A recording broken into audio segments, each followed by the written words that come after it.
Still trying to get answers tonight to some of the problems Utah voters faced last night in the first ever presidential preference caucus. The long lines at the polling locations was just one of the issues. News specialist Alex Cabrero is live at the Capitol tonight. And Alex, there's still counting to do after some of those voter problems. That's right, David. You know, the only way to truly get better at something is to practice. I mean, how many times did John Stockton practice his free throw shooting, or Olympic gold medalist Ted Ligety ski down a mountain? Now for Utah, this was our first attempt at a caucus, and you can tell by some of the problems we haven't really practiced.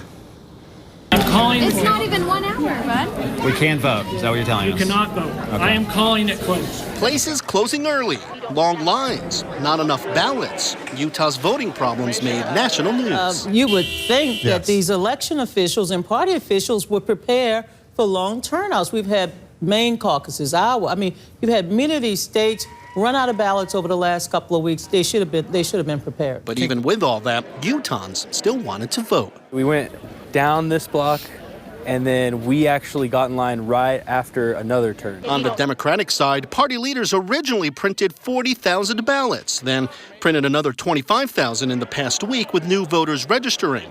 But still, they ran out in some spots. Shoulda, coulda, woulda, right? We could have printed 100,000 ballots, but I'll be the first one to say that, you know, if you had asked me 6 months ago, or if someone had said, like, Utah Democrats are going to have nearly 80,000 people come out and vote in the caucus, I would have been like, no way. Republicans saw big numbers, too. Leaders say close to 200,000 people voted.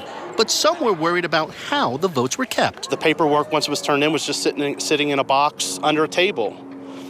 There's just no security. Utah's Republican Party understands the frustrations, but say for a first caucus, it was successful. We want to be able to facilitate turnout more, but we hesitate to ever talk about turnout as a bad thing. You know, they had to stand in lines, but the fact is Utah's been very low in voter turnout in the recent past.